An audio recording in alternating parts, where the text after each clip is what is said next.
siga estando en un barrio denunciando.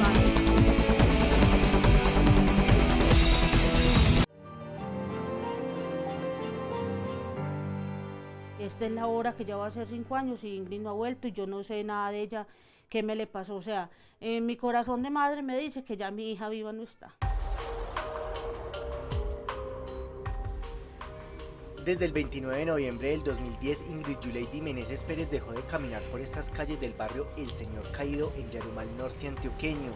Desde ese día, Marta Inés, su madre, se convirtió en una de las 200.000 víctimas que ha dejado el conflicto armado en Colombia en los últimos 50 años. El victimario mío es del Albacrín y esos son retoños de esos mismos grupos que quedaron incidiendo. Hay una persona detenida, pero él a mí no me ha dicho. Fui yo o fue Julano, que esa es la verdad que yo busco. O quién le pagó, o él por qué hizo eso, cuáles fueron las razones que lo llevaron a él a que tomara tan brusca decisión de quitarle la vida a mi hija, de llevárseme la mitad de mi felicidad.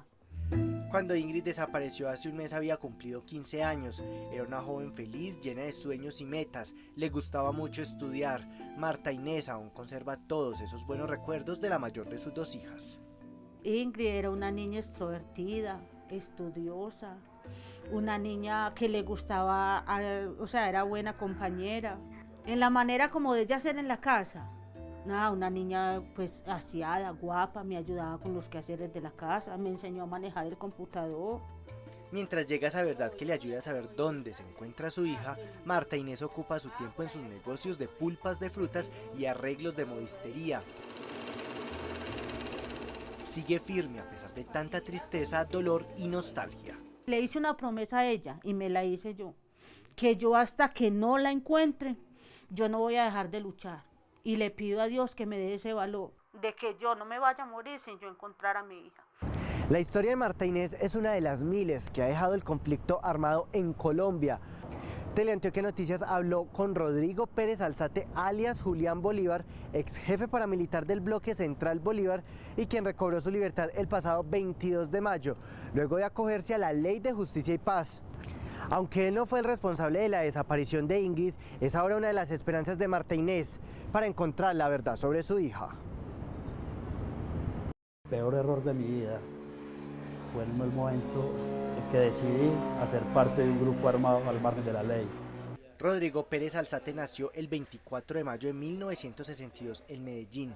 En la época del 90 tuvo una empresa de fabricación de hielo en Montería en compañía de uno de sus hermanos y comercializó ganado vacuno en el municipio de Yarumal.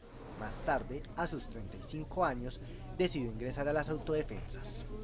Ingresé a un grupo de autodefensas comandado por Carlos Mario Jiménez en el Bajo Cauca antioqueño y posteriormente estos grupos fueron cooptados por lo que se conoció en la época como las ACU, comandadas por los hermanos Castaño. Y cuando me di cuenta ya tenía el agua hasta el cuello y era imposible abandonar las filas de las autodefensas. Pérez Alzate fue uno de los líderes del bloque Central Bolívar conformado en 1997, el cual operó entre 1998 y 2001 al sur de Bolívar.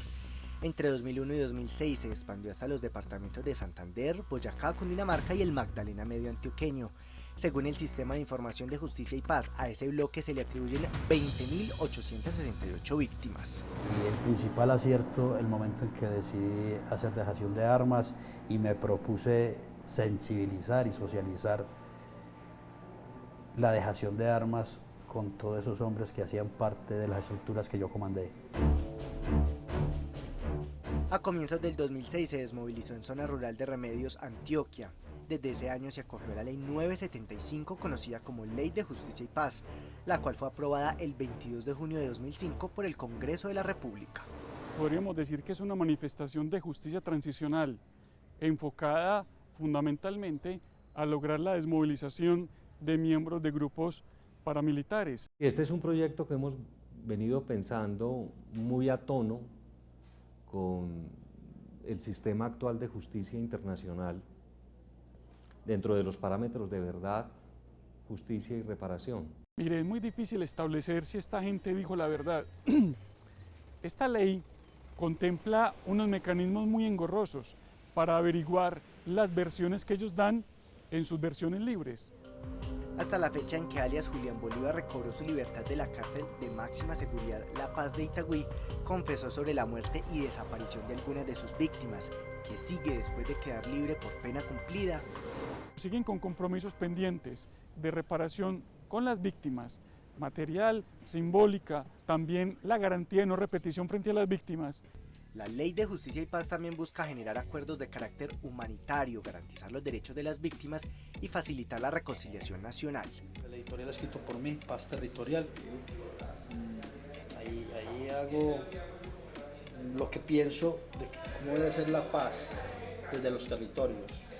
Mientras estuvo privado de su libertad, leyó sus libros de Stanislao Zuleta que tanto le gusta e inició estudios de licenciatura en Filosofía, Pensamiento Político y Económico a distancia en la Universidad Santo Tomás. También hizo parte del proyecto Aulas de Paz, el cual trabaja por la reconciliación entre víctimas y excombatientes. Hoy, en libertad, sigue trabajando con esa fundación.